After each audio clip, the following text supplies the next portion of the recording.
Lucas Barbosa se junta a nós nesse momento, nosso companheiro do itatiaesporte.com.br, no dia a dia da cobertura do Cruzeiro. Boa tarde, Lucas. Boa tarde, Cirilo, Simões, Silveira, todo mundo que nos acompanha. Hoje estreando nessa formação, né? Participando junto com o Rafa, companheiro de pelada.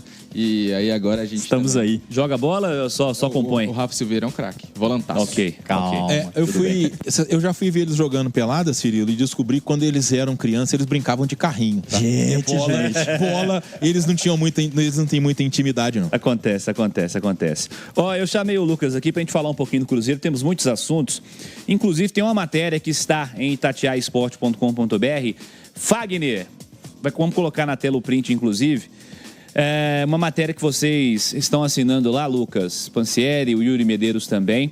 Permanência de Fagner no Cruzeiro ganha força e tem cenário desenhado. Conta pra gente o que está no nosso site. É isso, Cirilo. A apuração que a gente iniciou nos últimos dias para resultar nessa matéria, falando sobre o Fagner, que é um jogador que a torcida do Cruzeiro gosta bastante, nas oportunidades que teve nessa temporada correspondeu, e é um negócio que está em aberto aí para a restante da temporada, porque ele está emprestado ao Cruzeiro até o fim do ano, pertence ao Corinthians, e é uma situação que o Cruzeiro vê com bons olhos a renovação do Fagner. O Cruzeiro tem interesse em continuar com o jogador, porque entende que é um atleta com perfil para a disputa da Copa Libertadores. O Cruzeiro que tem na próxima temporada, vai ter na próxima temporada, além do Fagner, o William, o Cauã Moraes, são jogadores de perfis diferentes. Então, o Cruzeiro deseja manter essa trinca de laterais que tem com o Fagner, com um jogador mais experiente, um jogador com um potencial defensivo maior, o William, que ofensivamente falando é um dos melhores do Brasil, e o Cauã Moraes,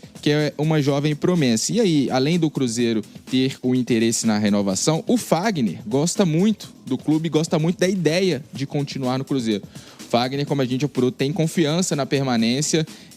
Ele que, além de tudo, está estabilizado, está satisfeito em Belo Horizonte. Tem o Henrique, que é o seu filho, joga na categoria de base do Cruzeiro, que também deu certo por aqui até o momento, né? Tem sido convocado à seleção brasileira de base, se destacando, jogando até com a camisa 10 do Cruzeiro às vezes.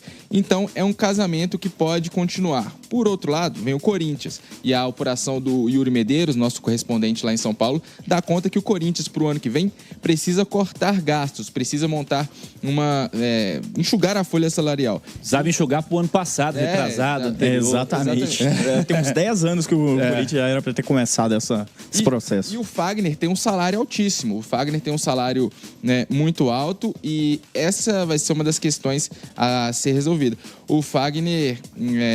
O Cruzeiro entende que o Fagner precisa adequar o salário à realidade do Cruzeiro para a próxima temporada, e o Corinthians quer abrir mão dessa despesa, porque atualmente o salário do Fagner é pago pelo Corinthians, né? Vai jogar no Cruzeiro. Então é uma situação que se desenha dessa forma. Fagner e Cruzeiro querem a permanência, o Corinthians trata o Fagner como, de certa forma, um pepino para resolver, porque titular lá ele não vai ser. O Mateuzinho tá bem, e o Fagner, apesar de ter sido um ídolo da torcida nos últimos anos, ele saiu meio queimado do Corinthians, saiu embaixo.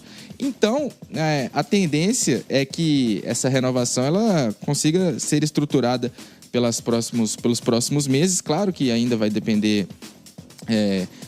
a definição só vai sair no fim do ano também, porque tem Copa do Brasil, os clubes inclusive vão se enfrentar, mas nesse momento vem ganhando força a permanência do Fagner dentro do Cruzeiro. Ô Silveira, eu acho muito importante que o Fagner permaneça, tá? E ainda mais num contexto em que ele quer, que o Cruzeiro quer, que o Corinthians pode ser que queira também, dê uma facilitada. Eu acho bom para todo mundo, tecnicamente, liderança.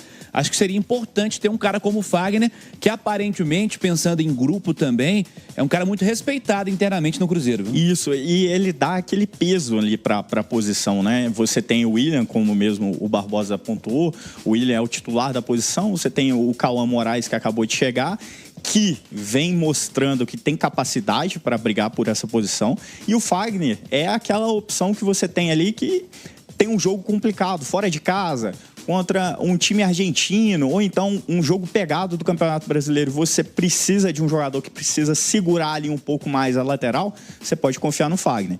Eu acho que passa muito também pela questão dos valores. Claro, esse salário alto aí, ele já com 36 anos, eu acho que tem que haver uma boa discussão ali para entrar num consenso. e acho que é uma opção ok pro Cruzeiro mantê-lo, por conta de, justamente, você pontuou, principalmente a questão da liderança. É um jogador que tem esse perfil desde a época de Corinthians.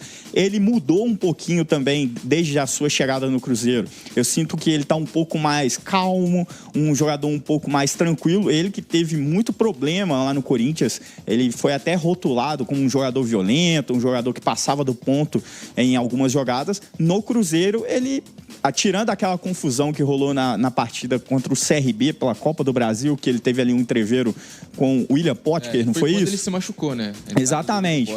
Tirando aquilo, ele é um jogador que, todas as vezes que foi chamado à equipe titular, correspondeu. Eu acho uma boa pro Cruzeiro, principalmente pensando em Libertadores no ano que vem. E esse calendário que a gente tem aí, o Campeonato Brasileiro, desde o início do ano, eu acho que é uma ótima opção. Ô Simões, acho que é um lateral, é um tipo de jogador que dá peso à posição e acho um jogador bastante confiável, viu? Assim, tendo um ajuste aqui e ali, financeiramente ficando bom para todo mundo, considero um passo importante o Fagner permanecer para o próximo ano, viu? O calendário vai ser muito complicado, né? E muito diferente, né? É um ano com um calendário diferente, com o Campeonato Brasileiro começando dia 28 de janeiro. Eu me recordo bem que eu já estava na Labuta, talvez o Lucas não fosse nem nascido, mas o Cruzeiro ganhou muito o primeiro Brasileirão por pontos corridos em 2003, porque o Luxemburgo, que chegou no final de 2002, ele se preparou para o Campeonato Brasileiro por pontos corridos, que era uma realidade totalmente diferente daquele Brasileirão de mata-mata. Inclusive, no ano anterior, o Santos foi para o mata-mata como 8º colocado e foi campeão. Passou pelo São Paulo, exato, que era o grande time do Oswaldo de Oliveira, com Kaká, com Luiz Fabiano, Luiz Fabiano, Rogério Ceni. Era uma seleção do São Paulo. Era um timaço. O Santos do Robinho passou pelo São Paulo, depois na semifinal atropelou um Grêmio, que também era... e chegou na decisão, bateu o Corinthians 2-0 no primeiro jogo e 3-2 de virada no segundo. Que era um excelente time do Carlos Alberto Parreira, era o treinador. David, Gil. Exatamente. Pô, o ataque do Corinthians era David, Guilherme e Gil. Pô, a gente não precisa falar mais nada, né? Sim. Não precisa falar mais nada. Era um timaço o time do Corinthians. Gil daquela velha lei, né, gente? Bom pontuar. Pô, o que esse ataque jogava era brincadeira, cara. David era um... Pô, ele veio pro Cruzeiro em 2003, né? Sim. Então, o que acontece?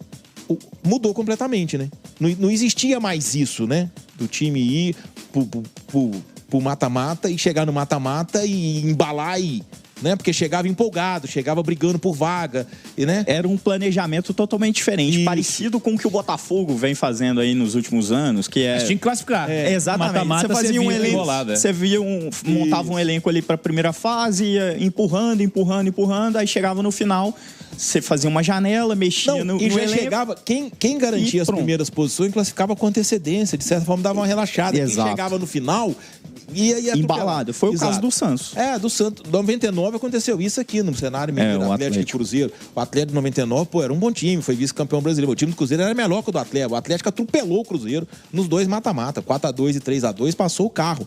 Mas o que acontece? Aí 2003 mudou e o Luxemburgo se preparou para isso, tá? Então, a temporada do ano que vem vai sair na frente quem se preparar para essa novidade, cara.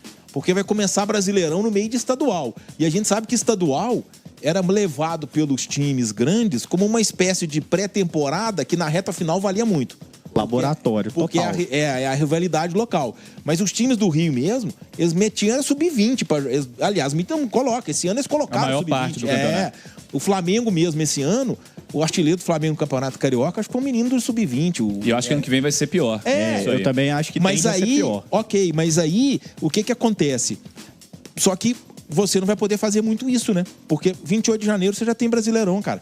E os 3 pontos da primeira rodada vale o mesmo tanto que os 3 pontos da última. É nisso aí que eu acho que o Mineiro vai perder espaço, assim. Sim, sem dúvida. Aí o Mineiro é pro Cauã Moraes jogar. Mas... Exato. Porque o Fagner / William vai jogar Brasileiro, depois vai jogar Libertadores. Exatamente. Mas, de toda forma, é isso. Você vai precisar ter um planejamento diferente, uma preparação diferente e... os finalistas da Copa do Brasil vão sofrer demais e o Cruzeiro tá brigando por isso porque a temporada deles vai acabar dia 21 de dezembro. Lembrando aí, que é só 15 dias de férias, né? É só 15 dias de férias, mas mesmo assim, se você pegar 21 de dezembro, vão faltar 10 dias. Aí tem que começar dia 22, né? Que dia 21 o cara jogou, né? Ele não pode trabalhar e tá de férias ao mesmo tempo. Começa dia 22.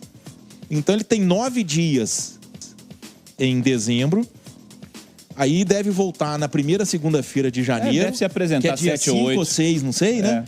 Deve ser 7 ou 8, assim, no máximo. Pois é, 7 ou 8, ok. Dia 28 ele já tá em campo pelo Brasileirão da Série A. Pré-temporada de 15 dias. E no caso do Cruzeiro, pode ser um Cruzeiro e Flamengo no Maracanã, cara. É tabela, ninguém sabe o que vai... Então, você entendeu? É essa dificuldade, é essa nova realidade e que, com certeza, os clubes têm comissões técnicas gigantescas, diretorias, se preparando para isso. Mas vai ser uma temporada atípica, completamente diferente e com uma parada longa para a Copa do Mundo, que será a maior Copa do Mundo da história.